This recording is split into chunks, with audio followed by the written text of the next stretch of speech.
What kind of economic systems are best at allowing us to exercise the fact that we are created in the image and likeness of God? Now keep in mind that if you take tiny steps towards any goal, it's just a matter of when you're going to reach it. Scarcity is the first lesson of economics. Now, the first lesson of politics is to forget the first lesson of economics. If you don't provide real, actual value to people in exchange for the money that you're asking for in return, you will lose over time. We can see the economy as a social web that God has created for people to serve each other with their work. We have the Word of God that provides for us a foundation for knowledge, for truth, for beauty, for goodness, for dignity and value in human beings. We have the Word of God that provides for us things like this. Ready? Thou shalt not steal. Ethics on the legitimacy of wealth and entrepreneurship individually. Secondly, postmillennial eschatology, that is, the kingdom of God expands across the earth before Jesus comes back in final judgment. And the link to get those two together is the idea of the pursuit of self-interest leading to widespread economic growth and social transformation. What's up, everybody? Welcome back to another episode of Christ in Capital, the show that wants to encourage you to love God, love neighbor, and build something. I'm the host, Dustin Johnson, and this episode is going to be fantastic. Some of you may not know, I have this weird thing with etymology, and so when you look at certain words and the way that we use them today, sometimes they're not actually, they don't actually mean what we use them, the way we use them today. So fantastic, what I don't mean is dealing with fantasy, imagination, that kind of thing. I just mean this is going to be epic. Maybe that's a better word. I don't know. Anyways, today we're going to be talking about media bias. And this is a hot topic, especially right now during this election season that we're going into. This kind of thing, when we talk about media bias and, big media companies trying to influence you in certain ways, it really can get my blood boiling. And so I'm going to try to focus this discussion narrowly and not go off on these tangents, but no promises. We'll see where it goes. But in order to get a really good take on this, I brought on someone who has influenced me very much so in the realm of philosophy, influence, worldview, that kind of thing in the realm of pop culture. So I brought on Matt Erickson. He is the co-host of the Wealth, Power, and Influence podcast with Jason Stapleton. So yeah, Matt, welcome to the show. Thanks, man. That was quite an intro. I appreciate that. I've been listening to the podcast, to Wealth, Power, and Influence for a while. I actually was listening to it when it was the Jason Stapleton program, and you were on it when it was the Jason Stapleton program. You went through the whole change. I think you were in it during that whole thing. But I've just been like really. I don't know. I really like the way that you help, the input that you provide to the podcast. You help weed through like the media headlines, and you help people think about like incentives as it relates to what people are doing, how people act.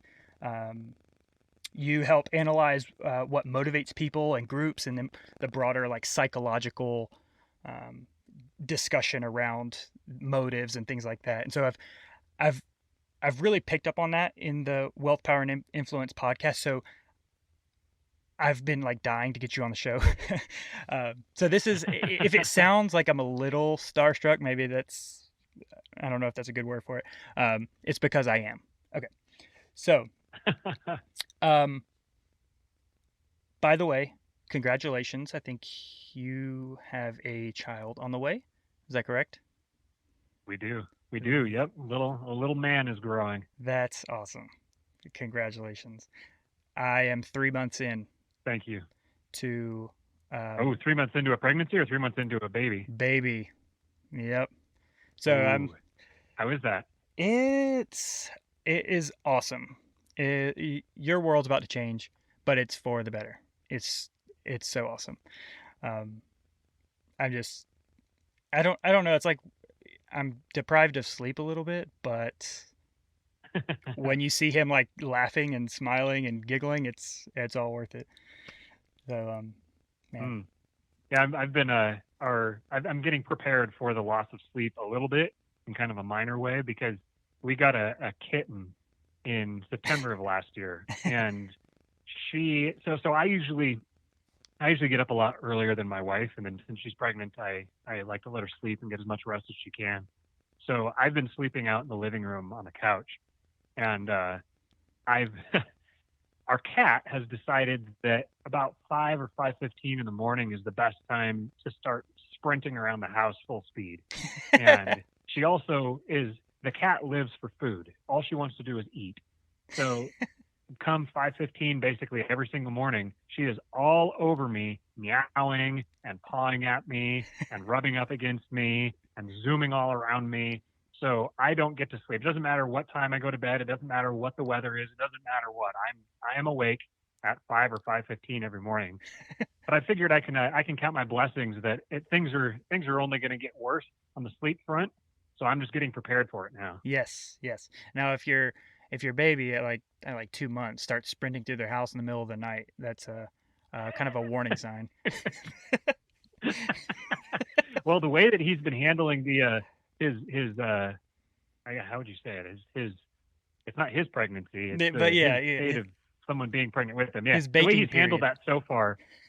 Yeah, his baking period. The way he's handled his baking period so far, if it's any indication, then he is going to be sprinting around the house at 2 months old. Yeah, I heard you say on the podcast that he like punched you the other day. That's funny. Yeah, it was the very first time that I ever felt him. I put my face down.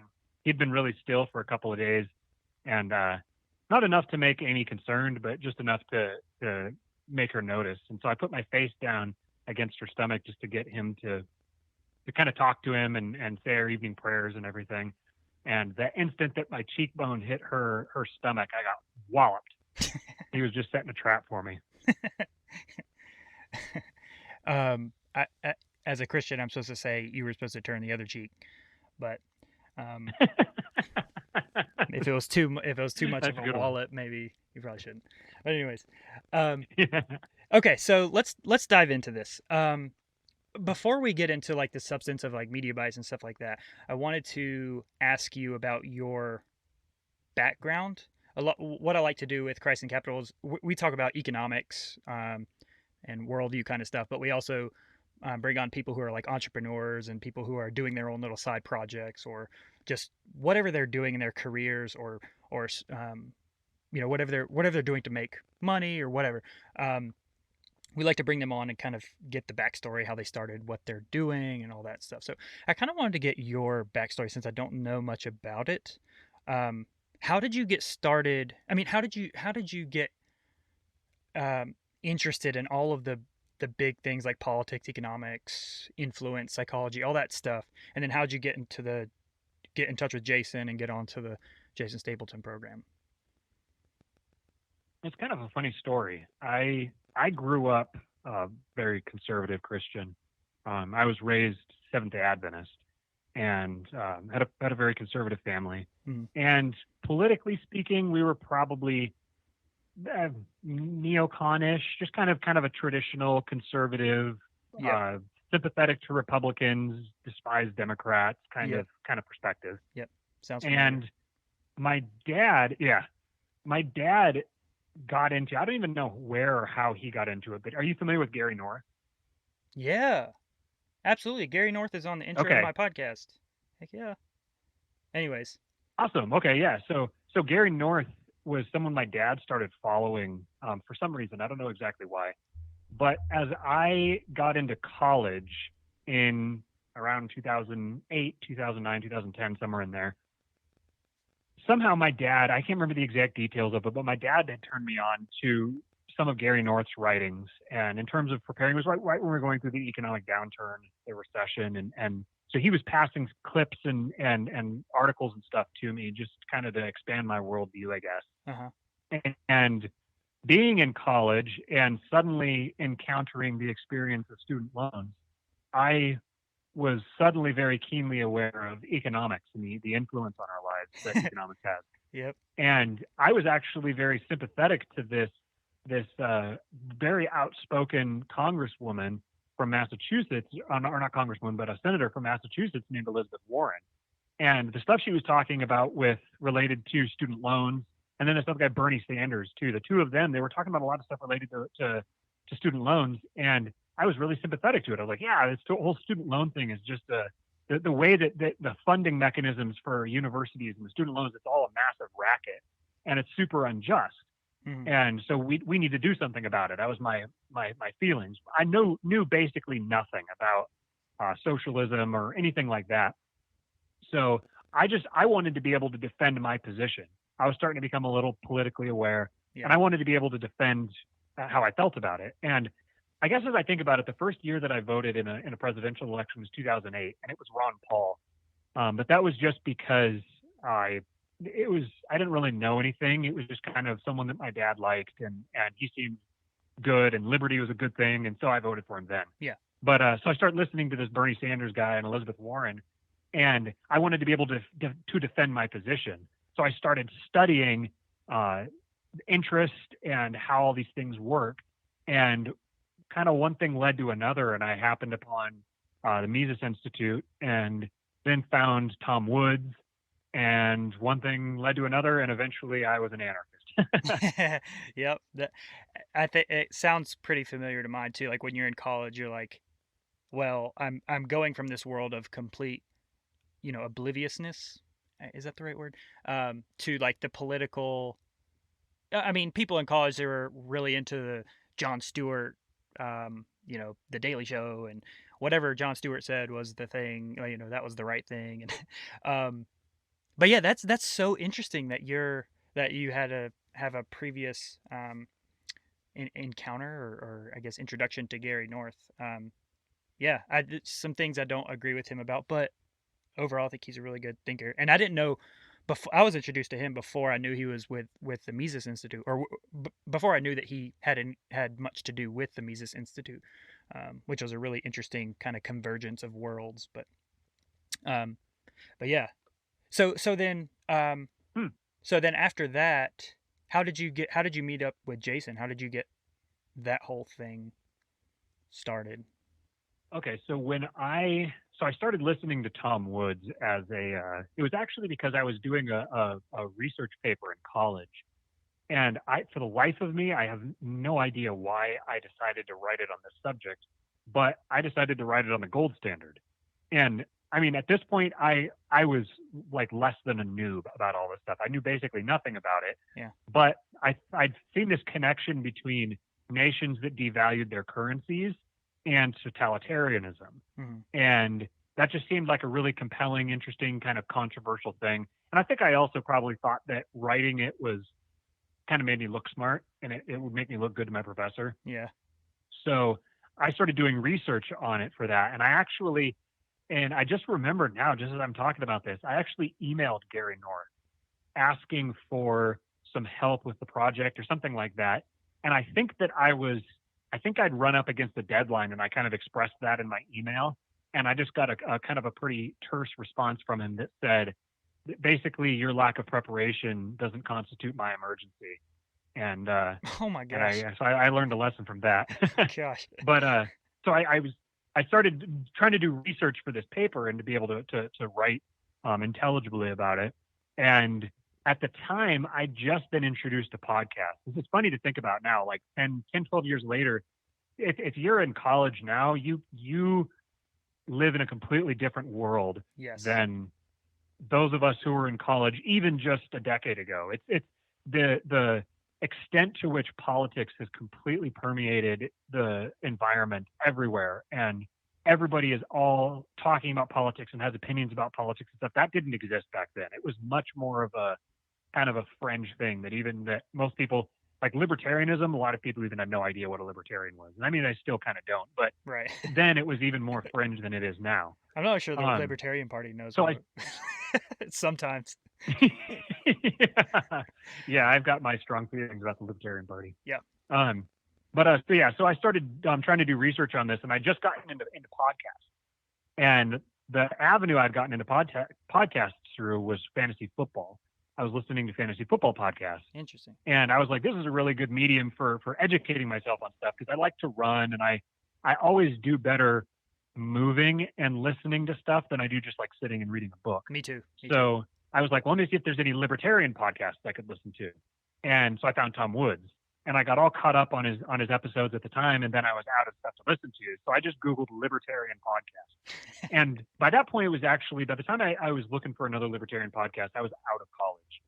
I think it was probably 2014, 2015, somewhere in there. Mm-hmm. And I found this guy, Jason Stapleton, the Jason Stapleton program. Yeah. And I just started listening to it. And so, let's see, to make a long story short, my wife, Amy, was one of the initial members in his Facebook group that he created to go along with the show. And she was a regular in there. Who's there all the time. She was in the group before I was. And she was such a regular that when it started getting large enough, like 1,000, 2,000 people, and he needed someone to help him moderate it, he reached out to her, and asked her if she would help moderate it. And so she did, and she did that for several months. And then eventually it got to the point where he needed help with more stuff and more stuff and more stuff. So he hired her to start working with him as basically like a general assistant. And that was around the time that she and I had started dating, and then we got married. And so it was basically through her that I actually got connected to him personally. And when we moved down to LA in the fall of 2018, he was at the point where he was kind of starting to pivot the direction of the show, and he was getting really disenchanted with all the politics. Right. And I had lots of ideas. I had lots of stuff that I wanted to talk about, and he needed a co-host. And so it just kind of seemed like a natural connection. So he gave me a few trial episodes to see how it went. We got really positive feedback from it. And so now it's been over a year and a half that I've been doing the show with him. Yeah. And it's been super fruitful. I mean, from my own experience, you guys have really helped me think about certain things in ways that I wouldn't have just come across normally. So, it's for the listeners, go check it out. Wealth, Power, and Influence. We may talk a little bit about that today, but we'll see. Okay, so let's dive into the media bias stuff. The reason I wanted to do this podcast, or wanted to touch on this area, and just as a little side note, when I was thinking about starting this podcast, Matt, I put down a list of people that I wanted to interview, and you were on the original list, but it was for cryptocurrencies. I wanted to talk to you about that. And so, but then this, oh really? Yeah, but then this, I guess you posted something a while ago. It was about media bias, and it was during the whole furor with the riots and all that stuff that happened a couple weeks ago.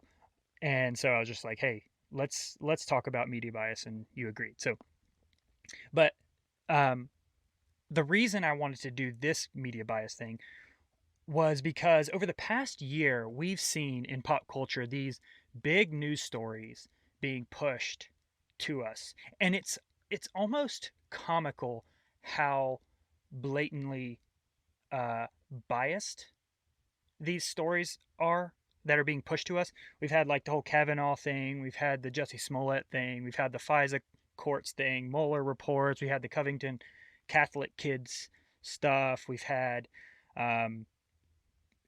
there's so many different things where I'm gonna try not to sound like a Fox News guy. I'm not. I have my issues with them too, but I think I guess the average Joe, I'm concerned that they don't see it, and aren't aware that they're kind of like being influenced. And so I kind of want to talk about that. And I was doing some some backtracking a little bit ago, and I realized that last year, on this day, June 24th, I posted something on Facebook, and it was there was I guess Project Veritas did a undercover video with Google's, I think it was the head of responsible innovation or something like that. And this lady was saying, she said she had a beef with Elizabeth Warren because Elizabeth Warren wanted to break up Google because it was too big. And this lady was saying, hey, that's kind of wrong-headed, because if you break up Google, then all of these smaller companies that don't have the same influence and power as we do will be charged with stopping the next Trump situation. And I posted that, and I was like, wow, that's really coincidental that we're going to be talking about, media bias and, big media companies and their influence on us. Exactly a year ago, I posted that. So one thing I wanted to ask you, do you think that these big media organizations know how powerful they are? And do they intentionally lean to one side or the other? Or do you think it just kind of happens that way, that, society leans more left, and therefore, these organizations kind of lean left? What do you think it is? Do you think it's top down, or do you think it's bottom up? What is your thoughts on that? This is interesting because I just posted a poll on my Twitter yesterday. I said, which form of censorship do you think will have worse long-term effects on society? Bottom-up censorship, where you have like the cancel culture, the woke mobs that come after people and try to get them fired and deplatformed. The bottom-up censorship, or the top-down censorship, where you have organizations, whether that's the government or a corporation or some other entity that's actively suppressing information or deplatforming people. And it wasn't a loaded question. I genuinely have been pondering it myself. Mm-hmm. And a few people responded and said, well, the two kind of work together. And that was kind of what I was driving at, that it's not simply just one or the other, it's the two working in concert. And answer the question, do they know how powerful they are? I would say absolutely. I think that they definitely do, especially at the higher level. And I would really make a distinction between the high level executives and even I'm talking like the vice president of the company, like that, like very high level, not just like producers. But even a lot of the producers do realize the influence that they have. And like you said, that they there's something about like the culture that we've grown up in, that it's hard to see some of these biases at first, because it's kind of like the story of the fish that swam up to the other one, and he said, wow, the water's warm today. And the other one said, what's water? When you're in the middle of something, you don't realize that there's a bias, because you don't realize that there's anything else. You've never been exposed to anything else. So for some of us, like for me, growing up the way I did, I was always, as a very conservative Christian in the 90s and 2000s, there was always a distinct feel of being apart from popular culture, not being a part of it, and not being one with society, kind of feeling like an outsider all the time. Yeah. And because contrary to popular opinion, the United States hasn't been a conservative country, or a Christian country, explicitly speaking, in quite a long time.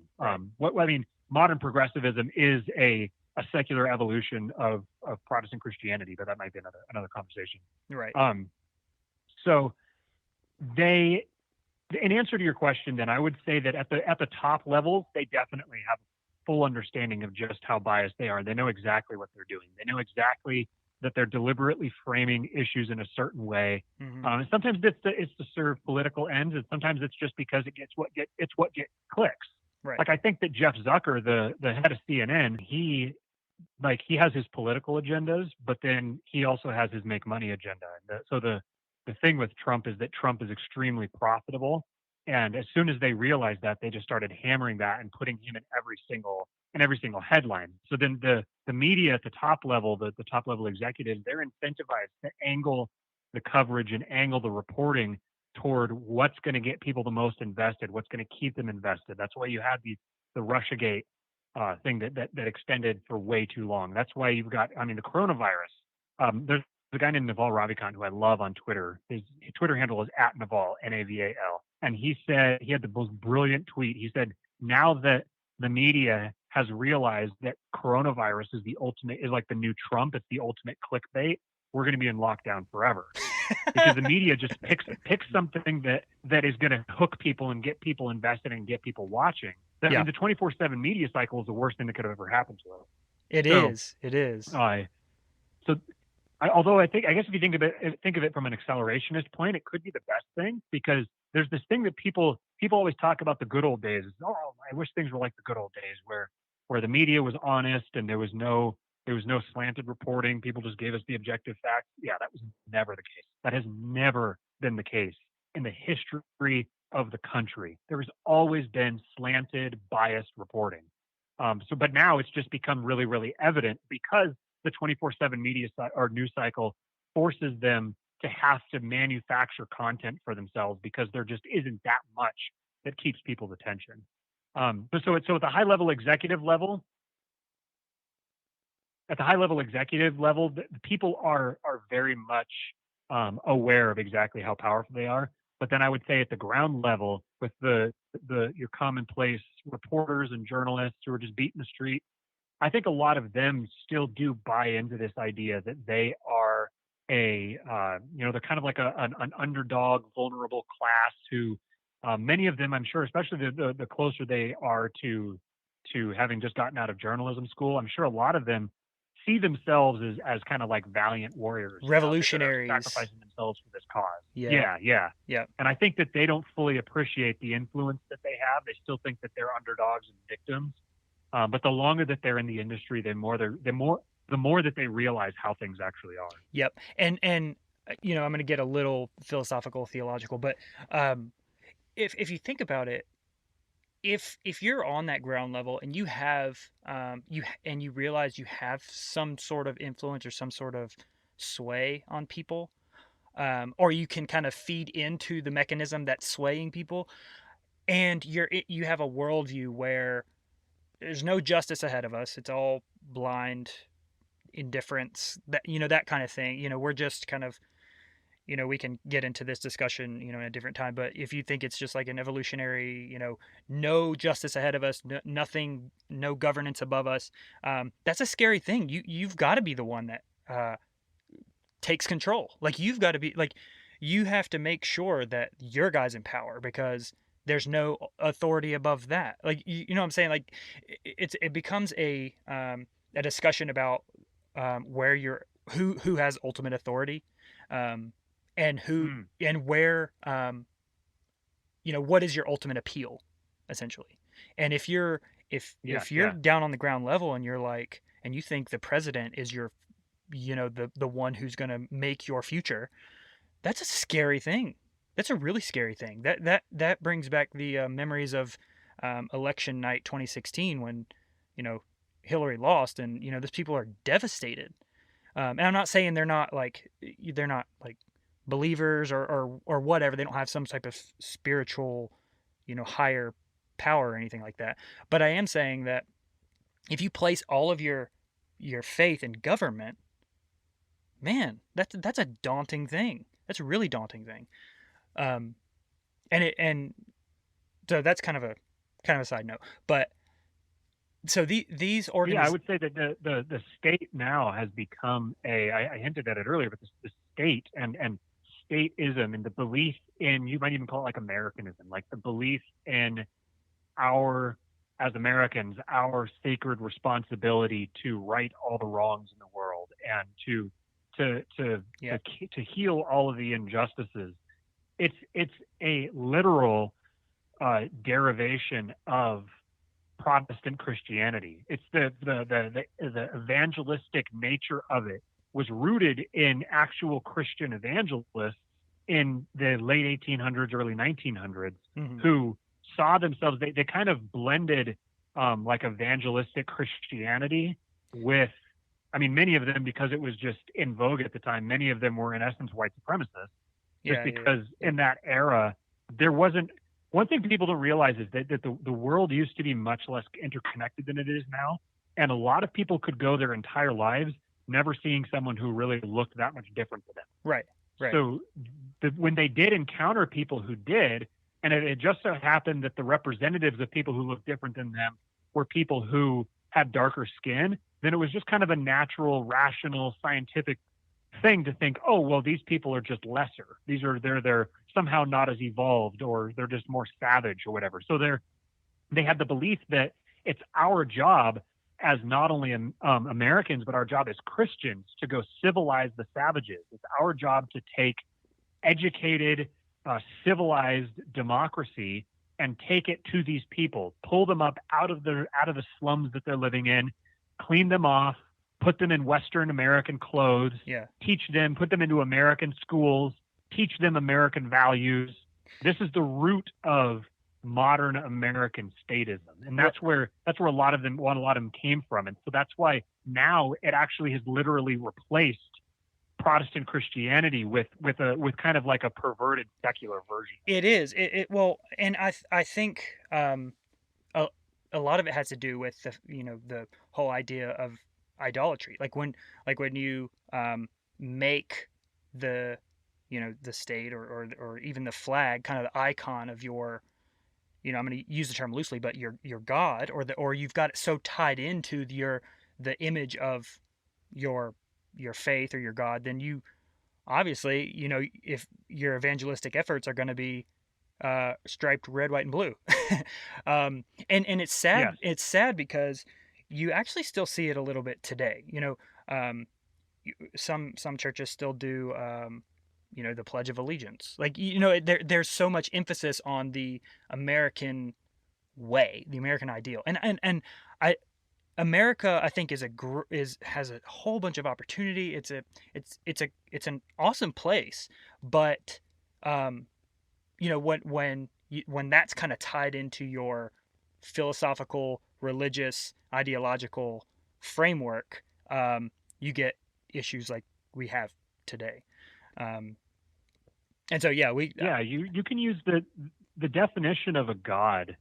I think if you're wanting to kind of zoom out and look at it from like a 50,000 foot view, mm-hmm. you have the definition of a God might be like the highest order value that governs your behavior. It's like the highest value that you pursue.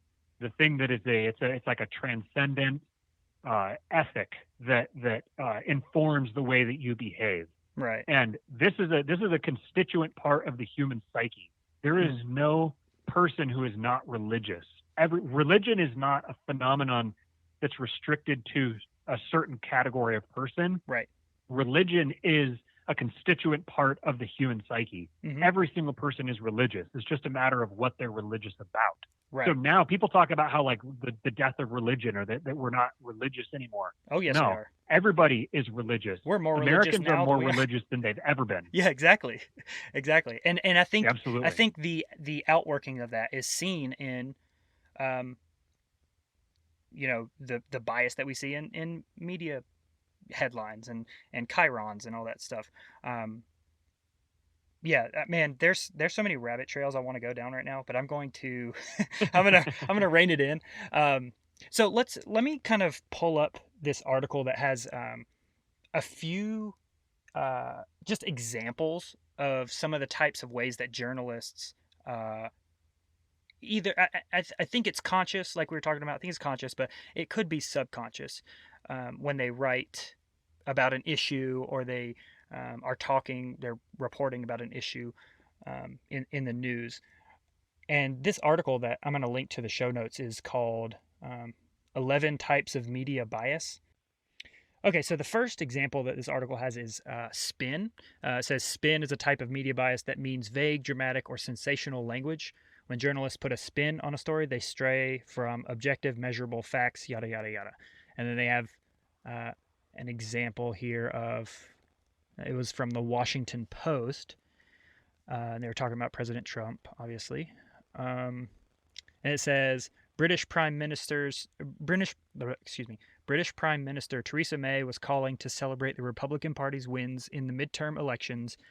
Never mind that Democrats seized control of the House, but her, quote, appeal to the American president's vanity was met with an, quote, ornery outburst. That's definitely, I mean, that's blatant. Like, you can definitely tell. I mean, that's biased. Like, why would you use the words? There's even a sentence earlier that the article here didn't highlight, but the sentence where it says, "Never mind, the Democrats seize control of the House." Yeah, exactly. That's not a necessary phrase in there. She's calling to celebrate the Republican Party's wins in the midterm election. You don't have to add that the Democrats seize control of the House. Yep. And then they use terms like Trump berated May. He complained. May has endured Trump's churlish temperature.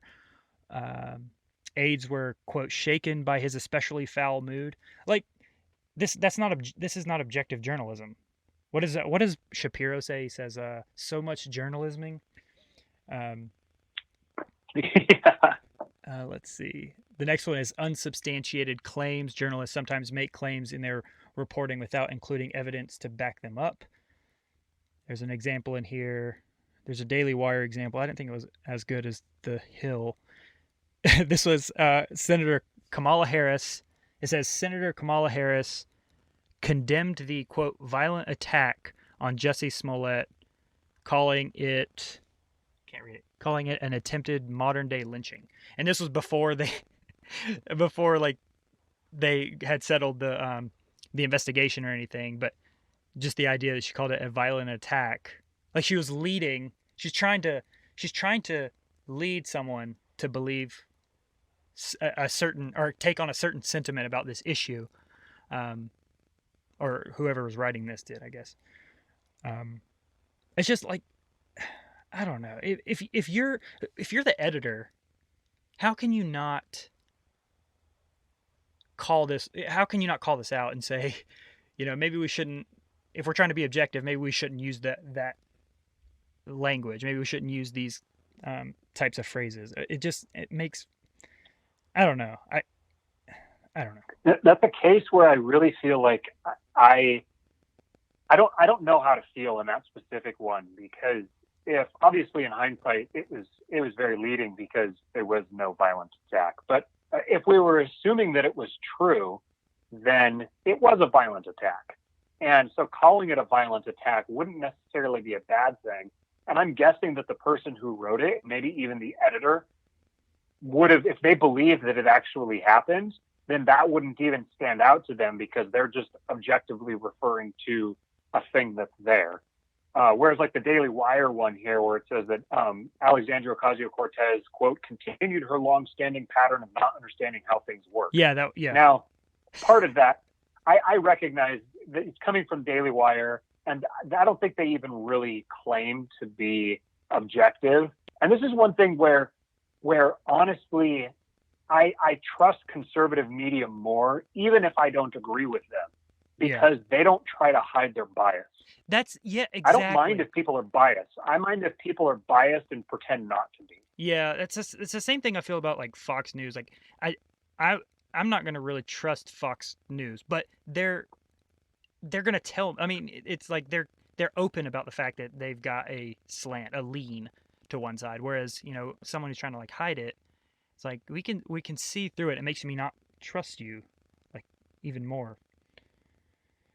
Yeah, like one phrase that you'll see all over the internet is right-wing media or right-wing journalists or right-wing article, or what they'll always use right-wing, but you'll never hear, unless you're reading a conservative source, an explicitly conservative source like the Federalist or the Daily Wire or even Fox. Yeah. You'll never see a left-wing article or a left-wing journalist. You won't see The Hill refer to left-wing media. So it's like left-wing media doesn't exist. You have media and then you have right-wing media. Right. And just that in and of itself implies that anything that's not right-wing media is then by default objective. Right. And there's even pushback now. I've seen, more kind of left-leaning organizations kind of push back against the term liberal being used. Like if you say, hey, this liberal professor or whatever, there's pushback as like, why do you call them liberal? Like, why do we have to call them that? But, if we're looking at it from the other way, right wing is fair game, seems like. Yeah, And- you'll never have any problem calling him a right-wing professor or a conservative professor. Right. And just so all 11 of them that there are in the country. That's very true. And just so people know, I don't know if I mentioned this earlier in the episode. Neither you nor I are MAGA guys. We're not always Trumpers, but I don't think we're also not never Trumpers. You can correct me if I'm wrong. But nope, you're right. You're exactly correct. But I don't say that to say, hey, look at us. We're in the middle of the road. We're an objective news source. We both have our biases. We understand that we have a lean, we're sympathetic towards one side versus the other. And we're on the lookout for, ways that is coming through, and where we want to actively fight against those biases. But just so that people know, we're not just gonna pick on the left side here.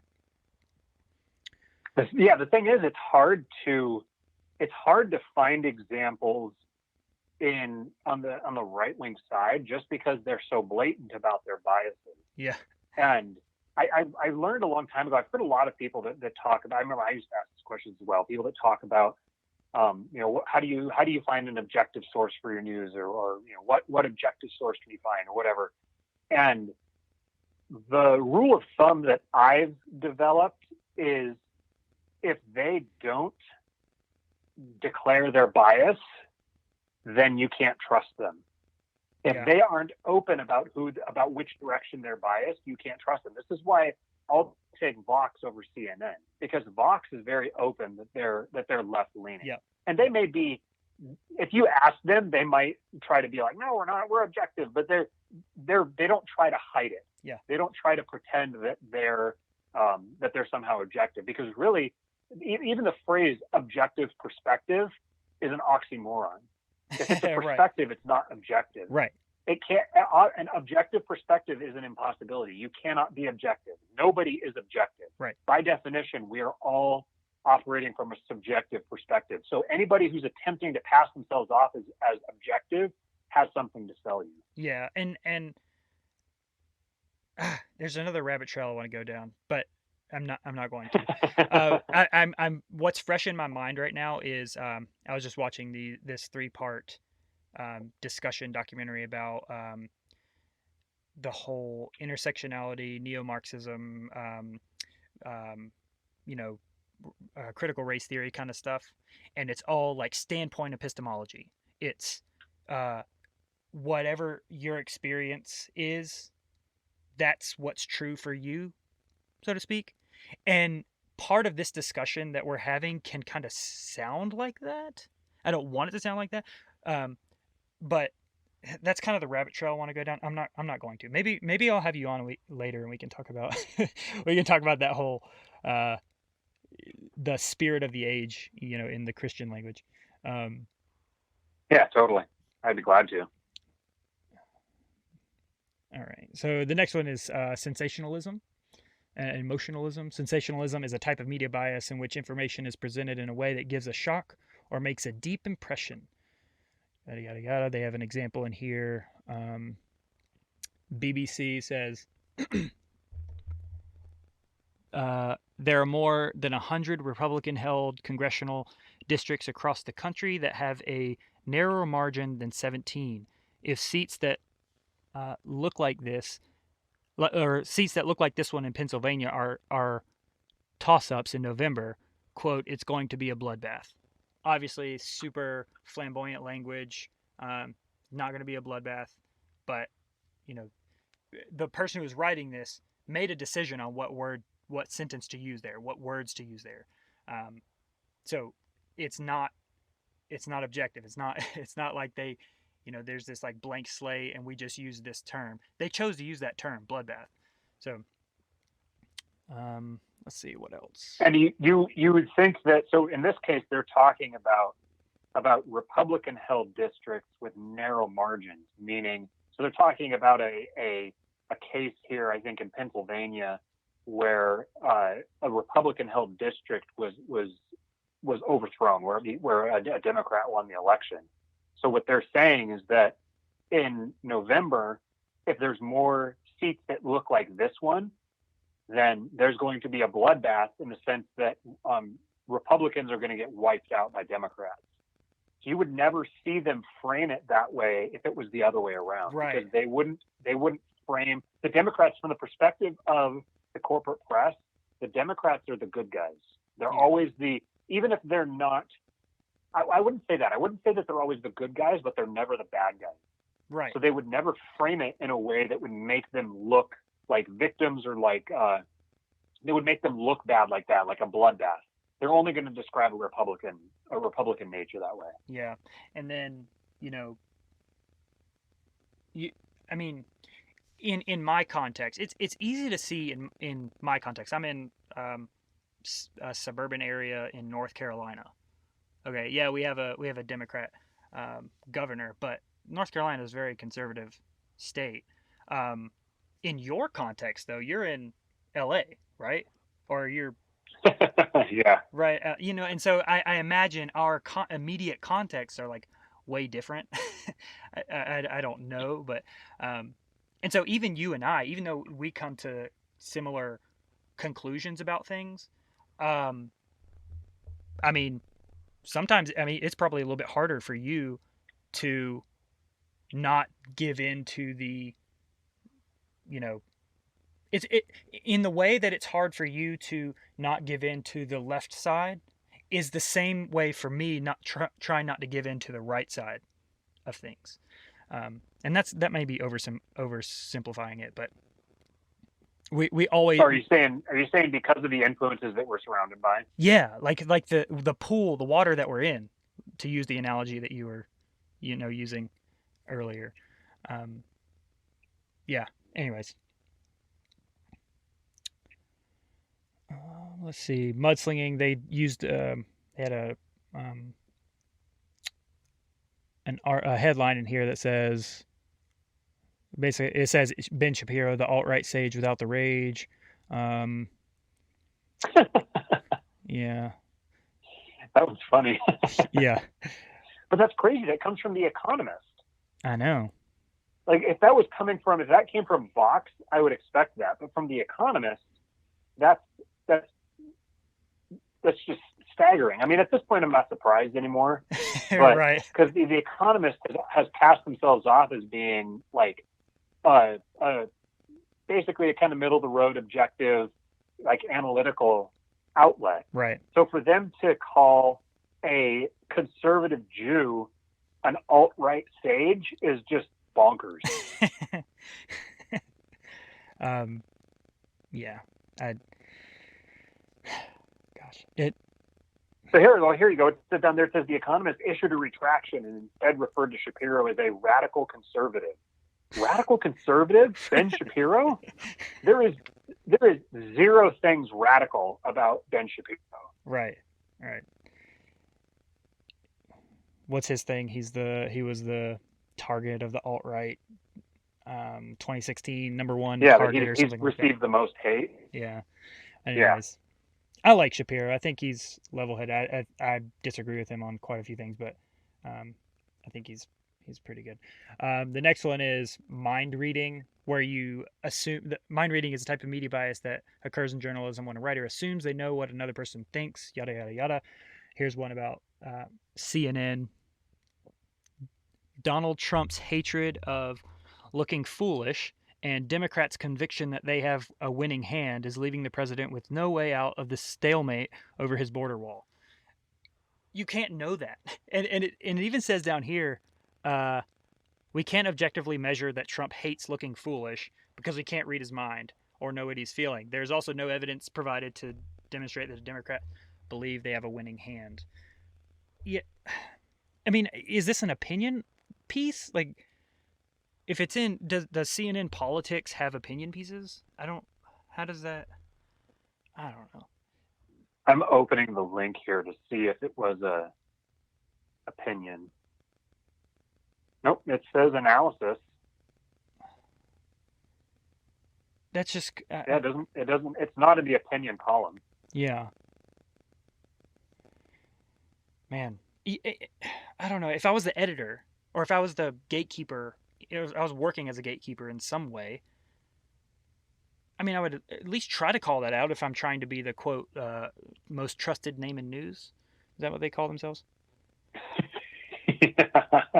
Yeah, they also have a show called Reliable Sources that's frontmanned by Brian Stelter of all people. So I think the most honest name in news or whatever they say, I think that's their. I feel like they have to be doing it like tongue in cheek at this point. Yeah, yeah. Or they just think their viewers are dumb. Like, I mean, That's a pretty safe assumption. Do you think that the like, I've always thought about this. Like, do you think the people who are, you know, are super successful up in the C-suites of these companies think that, you know, the general population are just peons and they're dumb and they won't, you know, understand all this? Like do they think, is that what they think? I mean, obviously we will never know. I think they probably do to an extent. I mean, obviously I can't read their minds, right? But I would imagine, you know, they're not stupid people. Mm-hmm. And I mean, there's a degree to which they are true believers. I guess let me run real quick through the history of this that leads up to this point, because it's not just happening in a vacuum. There's like successive generations after generations here. The biggest thing that you need to know about the background of this is something called Operation Mockingbird. Yeah, I've heard. And yeah, back in like around World War II, there was just a small handful of news outlets. There were like local papers and stuff, but in terms of national news, there wasn't the dozens that there is today. There was just a few, and they were all owned and operated by the same few people. And at the end of World War II, the typical narrative that we're told is that the Allies defeated the Axis powers, and that you know, the Nazi Empire was crushed and scattered to the wind, and that then over the course of the next few decades there was a Cold War between the U.S. and USSR, and then eventually the USSR crumbled and collapsed, and the U.S. won, and freedom and democracy reigned happily ever after. And that's a very nice story to tell, but notice the people that are telling that story are people who came from one of the sides, and there's an aphorism that says that winners write the history books. Yeah. And for that reason, we don't get the loser's perspective. And without the loser's perspective, we don't have a full picture of what happened. I mean, think about 100, 200 years from now, and people are talking about the era in American history from 2016 to 2020. And they come back and they look at what the news talked about. They can go off of books, they can go off of articles, they can go off of news clippings, whatever. Right. Trump's a monster. What kind of picture do you think they're going to get? Yeah, they would be like, this guy's like came out of nowhere, and he's just an unbelievable monster, the likes of which the country had never seen. Yeah. But having lived through it, we know that that's not the truth. Right. So if the news is fake, then what about history? What of history have we learned that is just as slanted as the news that we've been getting? Right. So what happened right after World War II is the U.S. Government, they created a CIA. The Dulles brothers, Alan Dulles and John Foster Dulles, were two of the most influential people in the country at the time. And under Eisenhower, Alan Dulles was the head of the CIA, and John Foster Dulles was the Secretary of State.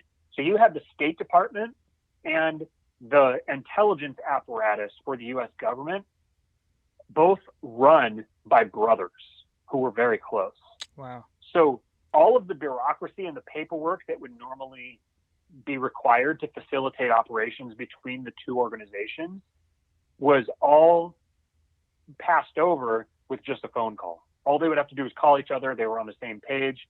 And that is when the American imperial state was really built and developed worldwide. That's when you started having regime change wars, right, and toppling governments in Guatemala and Egypt, and in the big one is in Iran, and in the Congo. All of this stuff was happening under the two of them. They were both Nazi sympathizers. They were part of, this is another big red pill for a lot of people, the Nazi government was funded and backed by American money. It was American companies that funded and supplied all of the raw materials and the vehicles and everything else for Hitler's war effort. It was all funded by American businessmen. And the reason that they did it was because their goal was to be able to take control of Europe, essentially to conquer Europe. And they were going to use Hitler to do it. And then stuff happened. Things got a little bit out of their control. But what they wound up doing, see, money doesn't respect borders. Money doesn't have a national ideology. Yeah. Money is agnostic to those things. Money just follows power. So these guys, as they're trying to get power, they're going to fund whatever side of the war they need to get the outcome that they want. Mm-hmm. So ultimately, they funded the rise of Hitler, and then as the tide started to turn, they just threw their support behind the U.S. and ultimately the Allies won and effectively conquered Europe. I mean, ever since World War II, Western Europe has essentially been like a set of vassal states of the United States. They're basically like colonies of the U.S., which is kind of a bit of a sweet irony that Europe and especially the UK are now American colonies. Right. But the entire Nazi intelligence apparatus was just absorbed into the CIA, and you got the Operation Paperclip is where you want to go to find out more about that. Yeah. So this is where you got all the Nazi doctors and everything. What's his name? Werner von Braun from NASA was a Nazi scientist. So basically, all of the Nazi intelligentsia was just pulled into the American government. Yeah. And the same thing happened with the USSR. When the USSR collapsed, it was because the influences that were backing and funding the communist government in the USSR had effectively accomplished everything they needed to through the American national security state, and they didn't need the USSR anymore. All the same financial interests and all the same power that was backing their rise was now invested in the American national security state. The American neoconservative movement was a Trotskyite movement. It came from Trotsky, who was a cohort of Lenin, who was run out of the country by Stalin when Stalin took over. Right. So the neocons are just like an evolution of communists. So where I'm going with all of this is that at that same time as the Nazi intelligentsia was being absorbed into the American intelligence apparatus, all of these few guys who ran like Time Magazine and Life Magazine and the New York Times and all of these different journalist outlets were all close friends and associates with the Dulles brothers and all of the other American elites who ran in the same circles. They're all business elites. They were businessmen. They were lawyers. They were politicians. They all ran in the same circles. They all went to Yale. They went to Harvard. They went to Columbia, all these different schools. Right. And they were all in the business of insulating and protecting the business interests associated with their companies, the companies that either they owned and worked for, or the companies that had their law firms on retainer. Because of that, they focused on absorbing and controlling the media network in the United States. So the major media companies at the time then, like Alan Dulles had I'm trying to think of the guy's name while I've been talking here, but I can't remember his name. The guy who was the head of Time Magazine. Alan Dulles had him on speed dial essentially. And they would literally have conversations back and forth where Alan Dulles would say, hey, here's what's happening. Here's the operation that we're running in the Congos, for example. And this is the story that I need you to run because I need the American people to believe this. And I need you to kill that story. I need you to pull this reporter out of this area because he's getting too close to what's going on, and we don't need the American people knowing that. All of this stuff is what was happening back then. The CIA had its... What time, just as for context, what the time period was like, what, the 40s, 50s, 60s? 40s and 50s. Henry Luce was who I was thinking of. Okay. So this was all throughout the 40s and 50s and into the 60s. Okay. So if at that time the CIA had its tendrils, I guess, in these different media organizations, and had began the process of infiltrating journalism schools, going to recruiting journalism students, and other media personalities, like future media personalities. They were going in and recruiting them then.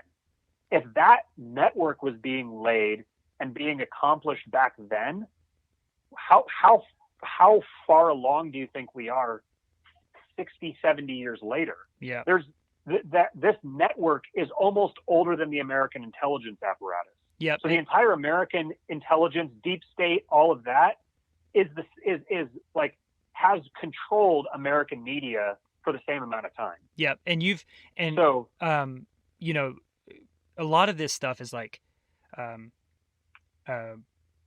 conspiracy theorists, you know, they latch onto this stuff, and a lot of it's like true, but I think the pop culture, you know, general society doesn't really they think that this kind of stuff can't happen, and then you see, like, you know, these documentaries about how the CIA has been involved with like Disney and all these other big communication, you know, media conglomerates, and it gets kind of scary.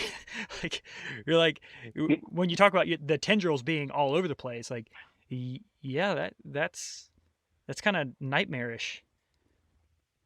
Yeah, that's what they call the black pill. Like, when you've taken so many red pills that you just can't take it anymore, and you start feeling like everything's hopeless, so you start getting nihilistic. That's the black pill. Yeah. And once you take that black pill, that's when a lot of guys get really disenchanted, and, you know, things, you can get episodes of violence and stuff. But so it's really important to me. Like, I want people to take the red pill. I want them to take as many red pills as they need to fully appreciate the magnitude of, I guess, the problem that we're facing. Yeah. But then I want them to take the white pill, and I want them to realize that there is always hope. Yeah. And that there's always that truth has a way of ultimately bringing itself to pass. Yeah. And the nihilism doesn't help anything. And honestly, this is someone who's been a really big influence on me in this sense is Michael Malice. Yeah. Because his book, The New Right, helped me really understand the nature of a lot of this. And he really built a lot of his knowledge on top of a guy named Mencius Moldbug, who wrote a blog called Unqualified Reservations.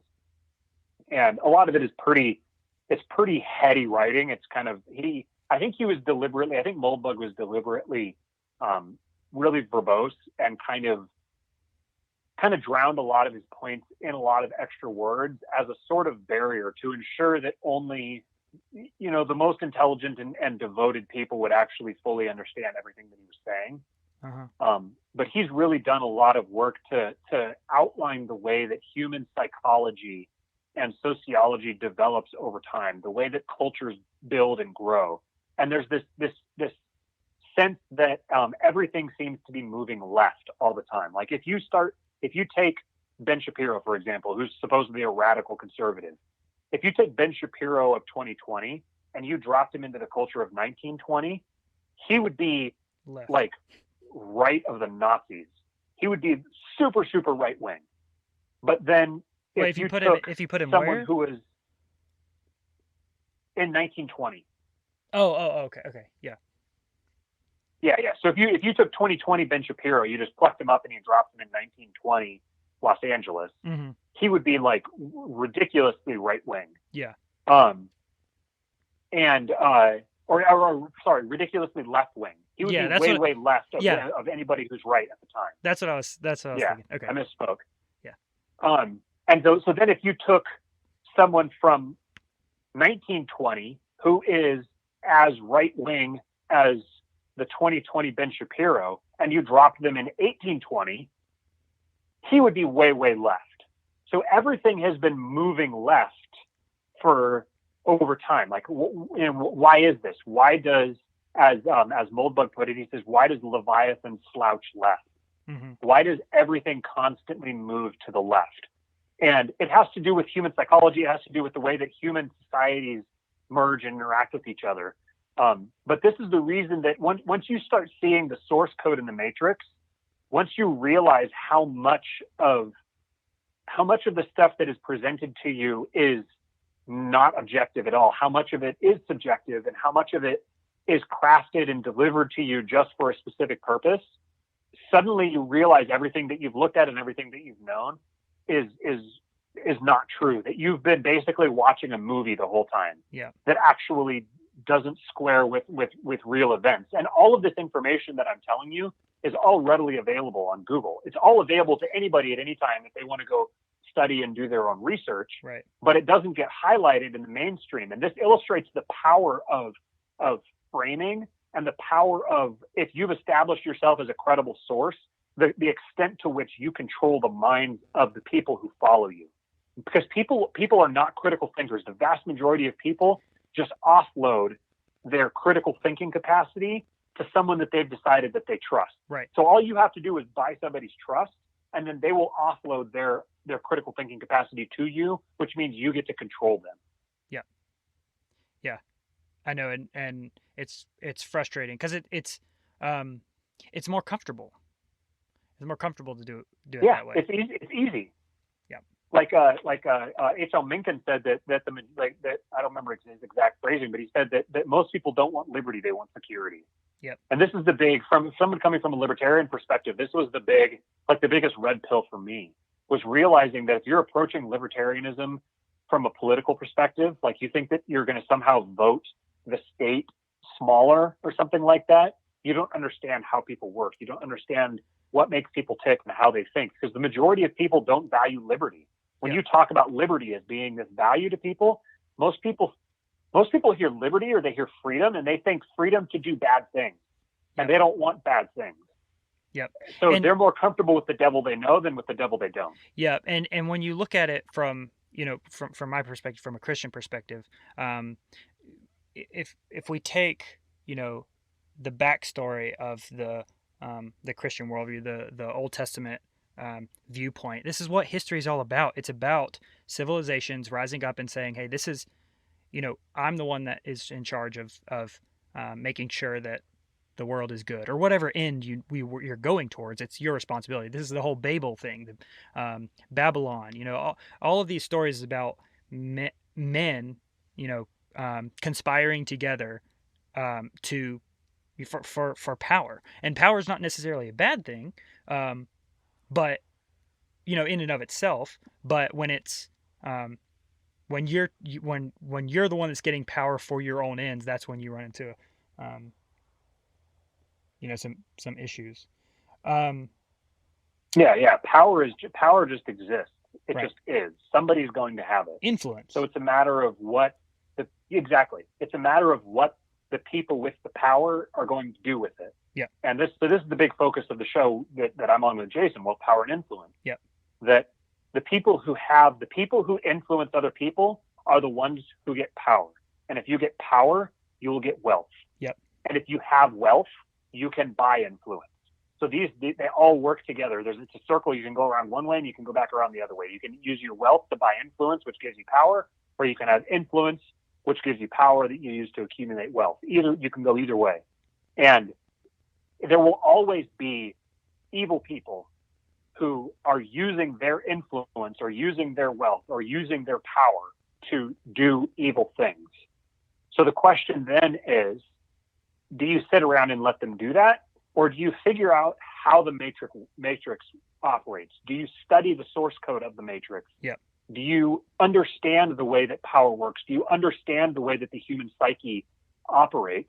And then do you take that understanding and use it to accumulate your own influence, to accumulate your own wealth, and use the power that you get from that to affect positive things on the world? This is the white pill to me. The white pill to me is that, yeah, there's lots of bad people doing bad things, but there's always been bad people doing bad things. And we're still here, and life is still getting better all the time. It doesn't matter how much fake news is out there. like if you turn the news off and you just go out and you walk around in your neighborhood and you just encounter people, every single person, I'm in like radical left wing Los Angeles, Southern California, and it's very, very rare that I pass someone on the sidewalk who doesn't smile and like say hello in a really friendly way to me. Like, people are naturally just friendly, nice people. It doesn't matter what their politics are.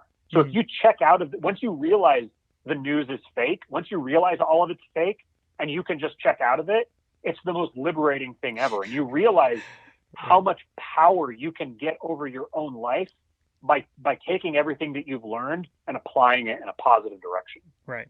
Yeah. This is one of the big things that I've taken from the show is just how, you know, you guys always talk about how to not play the political game. And the way that you do that is by making yourself, you know, your focus is on, you know, being financially free and independent of that whole process, and gaining, you know, the wealth you need to be independent of that. But yeah, it, you know, just kind of realize that there is a game being played between two sides, and the higher ups in our society benefit from the conflict between, you know, the what has traditionally been the red side versus the blue side. You know, they benefit from that because it's easy to control people when they're angry and they're, you know, scared, all this stuff. So if you can step back and look at that from a bigger picture and say, look, I'm not gonna play that. It's super liberating. And from a biblical perspective, the world system is, you've got to get power. You've got to get power in order to influence, or not influence, but to make your own ends work. No matter whether those ends are beneficial to society or they're just, you know, they're selfish. You know, if someone gets a whole bunch of power and they start acting selfishly and they start, you know, acting towards the detriment of others, and then you ask them, why are you doing that? And they're like, well, I can. I've got the power. So all that to say, step back, look at it from a bigger picture, separate yourself from that game, and go listen to Wealth, Power, and Influence. Yes, absolutely. So last question I wanted to go ahead. I was just going to say, James 1:27 says that religion that is pure and undefiled before God the Father is this: to visit orphans and widows in their affliction, and to keep oneself unstained from the world. Yep. There is to tag on to what you were saying. There are always going to be evil people. There's going to be evil people that are hurting other people. Yep. And I believe that we are called to step up and defend the vulnerable people. But to do that, you have to have some form of power of yourself. Mm-hmm. To be able to care for orphans and widows in their affliction. Right. You have to have something that you can offer them that's more than thoughts and prayers. Yep. And there's the other phrase about being in the world but not of it. And that phrase has taken on a whole new meaning to me here, where I realizing the source code in the matrix, realizing how power operates, how societies move, and the forces that are way deeper and far more systemic than any of the things that we normally see on TV or that we normally read in the paper. Yeah. I like looking at the human race, studying the evolution of human society from an impersonal perspective, almost as if I was like watching a colony of ants. So like if I'm watching a colony of ants, I'm not going to sit there and think about what that ant should do or shouldn't do, or how that ant is mean to that ant, or right. or that this ant is committing crimes, or like, you don't think about those things that way. It's just an ant. It's an ant that does stuff. And human beings are just creatures that do stuff. And you can learn how humans behave. You can, if you study them, if you study history, it's like a blueprint for the future. History Yes. is a field of science. You can take a scientific approach almost to studying history, and that's kind of what religion is. Religion is almost like a scientific study of history, that you use to inform your understanding of the future and how you're going to act into the future. Right, because it's once you learn, what were you going to say? I was going to say because history is performed, so to speak, by people who have a certain nature. Like it's all wound up in what a human being is. And so if you're going to investigate history, you've got to know what is a human being. Like what are the things that influence us? What are the things that make us trigger? What is if you're looking at the material, like materially, what are we? Like you've got to dive into that realm. And once you understand that, then you can take I'm not going to say like a definite framework as to how history is going to play out, but you can definitely, have a prediction. You can say, hey, look, this is how human beings act in this circumstance. Like when you look at, you've probably going back to your early 1900s Soviet Russia, right after the Bolsheviks took over Russia, like that whole scenario when Lenin came to power and Stalin was kind of in the mix there. That is very similar to what's going on with us when we had Bernie Sanders almost the front runner in the United States. Like capitalist versus the proletariat, division. You've got this class warfare, thing about to take place. You see those blueprints and that framework play out. And it's all based in what is a human being? What are human beings? How do they act? What are their motivations? What are we? There's another term that I'll tell your audience to go look up. It's bio-Leninism. And it's a term I just encountered. I just started watching a video on it the other day. But it ties into directly what you're talking about. The way that humans, studying humans, seeing how humans develop in societies and how social movements accumulate, and the way that natural incentives lead to people acting in specific ways. I think that every Christian and every libertarian needs to study marketing, persuasion and influence and marketing and sales, because the techniques that you use to sell something, the techniques that you use to market, they reveal some fundamental things about human nature, about the human condition, that once you begin to understand them, it's like you've been given the tools, like the keys to unlock the secrets of history and to be able to understand how human societies rise and fall. And ultimately, I remember what I was going to say with the what it means to be in the world but not of it. Yeah, it's that there will always be evil people who are using their wealth, power, and influence against you and against other people. And if you choose not to understand how it works, if you choose not to understand how they do that and how they use it against you and how they affect the world, then it's like you're choosing to be of the world. Because if you don't, you can either be affected by them or you can affect them. There's only one of two options. You don't get a third choice. So I think that's what true religion is when you're going to be not in the world, but when you're going to be in the world but not of it, is when you learn how these tools and techniques of influence and the way that evil people will use their wealth and power to influence people. If you can learn that for yourself and you can use that to make positive change in the world, I believe that's what we're called to do. Yep. Yeah. And when you look at that word, the in the world but not of it, it's the same phraseology that's used when Jesus says, my kingdom is not of this world. A lot of people take that to mean, hey, my kingdom's not in this world. And that's not what that means. I mean, he basically said he brought the kingdom, on time and as planned. The kingdom of God is here. Repent and believe.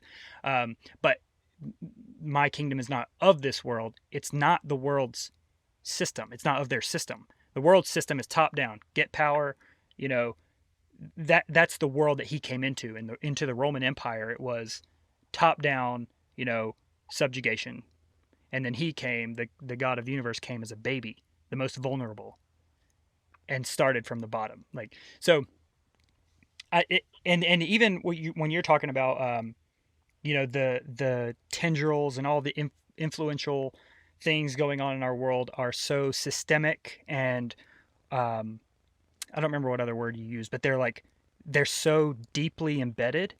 The Apostle Paul also says that we're fighting against principalities and powers and rulers of this age. So even there, we see we're not fighting against people themselves. We're fighting against the things that human beings set up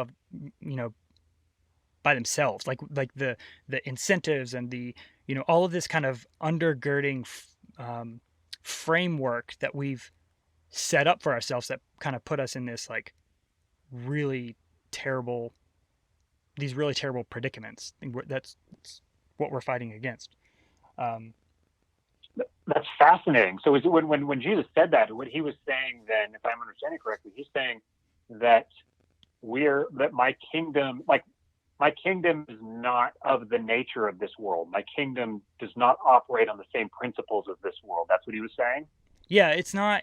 A lot of Christians, and there's a YouTube channel that I really, really like. They're called The Bible Project, and they are super good at kind of breaking this stuff down. They do it in little cartoons, but they're 5 to 6 minute videos. But if you go to the one, there's one they did on the book of Luke, and so Jesus comes in and he says, "My kingdom is not of this world." He's not saying my kingdom is not in this world. He's saying, he blatantly says the kingdom of God is here, is at hand. Repent and believe. But he says it's not of this world because it's not the world's kind of kingdom. The world's kingdom throughout all of history is, you conquer, right? That's how you rule. Mm-hmm. You go out, you conquer, you subjugate, whatever. And then he comes, and this and the Jews at that time were expecting, based on the Old Testament prophecies, they were expecting a conquering king, right? They were expecting the victorious Messiah, the one that's going to come and take political power, the one that was going to rule and set Israel right and do all of this stuff. And then he comes as a baby, because the Apostle Paul tells us, the most insidious powers and the most insidious things that we're fighting against are not political. They're not kings. They're principalities, they're powers, and you can dive into what those mean. But there's a spiritual, whether you believe it or not, there's a spiritual aspect to what we're doing here in the economics and business and entrepreneurship and all that kind of stuff, politics. There is a spiritual aspect to it, and I'm willing to defend that. But yeah, so the kingdom of God is not a kingdom of rulership; it's a kingdom of servanthood. And so when you serving other people, sounds a lot to me like activity in the free market. You're acting in the market. You're creating. You're innovating. You're providing services for people. You're solving problems for them. Yep. And that's a decentralized. That's a decentralized free market approach. Yep. And I fully agree with what you're saying as well. That there's number one, that there's a spiritual aspect to what we're doing here. And then the other thing that you just said about, I just lost it. The last thing that you were saying. I don't remember. Yeah, me neither. Anyways, and when you just as another little nugget, I'm sure you're familiar with the whole image of God thing, right? We're made in the image of God. Mm-hmm. That's kind of, even non-Christians understand that kind of verbiage and the language that Christians have around that. But if you look back in ancient Mesopotamia, and then all the ancient cultures like Babylon and Egypt, the kings, the high ups, the rulers were considered the image of God, right? We see that in ancient Egypt. We see it even in a lot of the Aztec and the Central American ancient civilizations, where the king or the ruler was like the representative of God himself, right? and you see that throughout all these different cultures. He was in some cases, they were God and man. They were this kind of like conglomeration of deity and humanity. And then the writers of Genesis come along, and they say, hold on a second. That's not how God made man. God made man in his image. All of mankind. Mankind is God's image. Rulers. He gave man the task of ruling his world, taking dominion, subduing the earth, taking the raw potential of the world and shaping it and molding it just the way that God did in the first chapter of Genesis, where he takes, the formless and void and forms and fills it. So when we talk about the image of God, that's a declaration of our purpose here on the earth. It's our job to rule and reign. And when Jesus comes in, he says, your ruling and reigning is by serving, right? And so I've taken that as in this Christ and Capital podcast to say, all right, the way that you rule and the way that you reign and the way that you serve others in the world is by using your skills, your personal capital, your human capital, to make things, to build things, to make the world better, to provide value for other people. That's all of what economics is. And so our ruling is very, creative. I don't know what other word I'm looking for, but yeah, you're using your human capital to go out and make things, build things, serve others, provide value for others. And I think we should think about economics and business and politics and entrepreneurship in that way. But, coming back to wealth, power, and influence, that requires some sort of influence, some level of influence in order to make that work in the world. So it's like being in the image of God it's like a decentralized rulership of dominion over the world for the purpose of providing for the vulnerable and downtrodden in their affliction. Yep. That's what true religion is. Exactly. That kind of ties into what you were saying about James, the book of James. But okay. Real quick before we go on, real quick. Yeah. Just something here. I gotta. You can edit this out, but I'm looking for a book. I have this book here that I've been reading through, and it specifically talked about the image of God part. And let me see if I can find this here, because it related directly to what we were talking about, and I want to remember what he said. Okay. The book is called The Unseen Realm. Have you heard of it? This is one of my favorite books. Yes. Really? Yes. Have you read it? Huh. I've just read the first few chapters of it, and Dude, I was just remembering what he says about it in the image of God. Read the whole thing. That Michael Heiser, the guy that wrote that, he's been mentioned in the Joe Rogan podcast. He's been cited by Graham Hancock, and I know people have issues with Graham Hancock, but I like a lot of his stuff. I love Graham Hancock. Yeah, a lot of his stuff's really intriguing. But he even cites Michael Heiser, because his specialty is in ancient Hebrew language, so he studies all these different documents and all the literature from these ancient civilizations. And he has a website called Zechariah Sitchin is Wrong or something like that. the ancient aliens guy. Okay. But yeah. You can get a lot of stuff from him. He's really awesome, and he's like hard. No, I'm not gonna say hardcore Christian, but he's definitely a Christian. But what were you? Yeah, the part that I was looking for is where he said that the Hebrew preposition in, is. Let's see here. He said, for example, so in English we use the preposition in to denote many different ideas. That is, in doesn't always mean the same thing when we use that word. For example, if I say put the dishes in the sink, I'm using the preposition to denote location. If I say I broke the mirror in pieces, I'm using in to denote the result of some action. if I say I work in education, I am using the preposition to denote that I work as a teacher or principal or in some other educational capacity. Right. This last example directs us to what the Hebrew preposition translated in means in Genesis 1:26. Humankind was created as God's image. Yes. If we think of imaging as a verb or function, that translation makes sense. We are created to image God, to be his imagers. Yes. It is what we are by definition. The image is not an ability we have, but a status.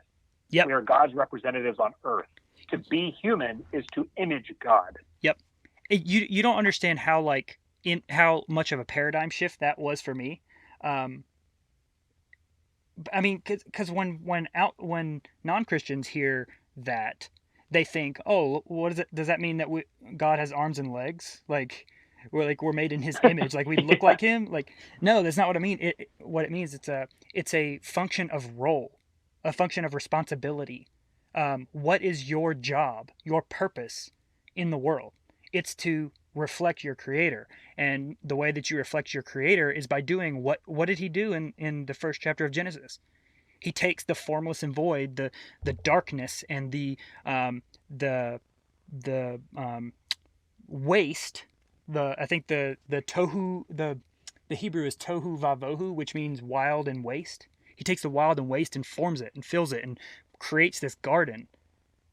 And that's how we're supposed to reflect him. And so the image of God is a denunciation or a proclamation of our role in the world, not some we're in the image of God so we have reasoning faculties and we have emotions and stuff like that. That's not really what it is. It's your purpose. It's your role. Why are you here? To image God, to be his image. But yeah, dude, read that book. That's amazing. Read that book. So it's bringing order out of the chaos. Yes. That's what it sounds like. The word you use, the Hebrew word there, sounds like bringing order out of chaos. Yep.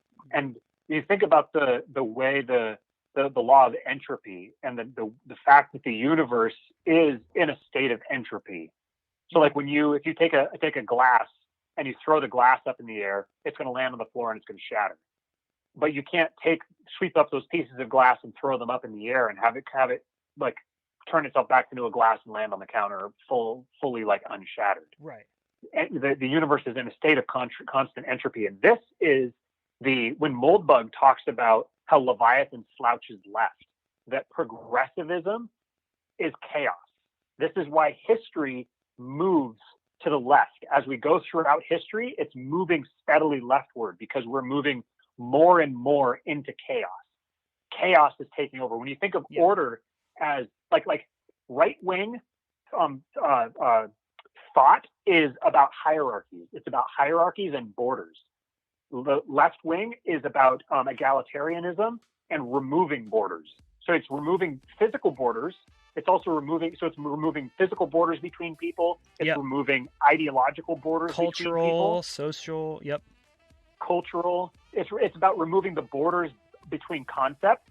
You're blurring the definitions of words. Yep. And the removing of borders between people is not like they see it as a bring everyone together, but it also can mean stamp out everybody's individuality. Those two things are like two sides of the same coin. Right. From Moldbug's perspective, speaking in the sense of government's role is to be order, is the order that stands in the way of the chaos as chaos progresses throughout history. So government is absolute order. And you can get down into, so this is why I think limited government is actually an oxymoron. You can't have limited government because government is the thing that limits. Right. If you have something that limits government, whatever the thing is that limits the government is the government. So limited government is fake government. So limited government is actually not possible to achieve. That's another conversation. And you like that the whole idea of taking down borders, taking down barriers, taking down definition, just any definition whatsoever. We're kind of we're kind of making it so that we can't have a society. And I know that sounds kind of really, right wing or left wing, but when you can't even agree, when a society can't even agree on the definition of words, or they can't agree on any sort of definition at all, you can't like relate. You can't, there's no relation between people. Like you can't even communicate with certain people, or you can't communicate with people. So yeah, societies demand order. So, like a society is order. Without order, you don't have a society. You have to have borders to provide that order, Right. or you don't have a society. Right. Man, this is a lot. Okay, I had one last question, but I've got to go. So maybe we can. I need to get you back on at some point. Yeah, totally. I'll come on anytime. Yeah, but really do read that book. It's awesome. You won't regret it. All right. I will. Well, thank you, Matt, so much. You know, I'll be praying for you and your new baby on the way. You know, hopefully everything goes well.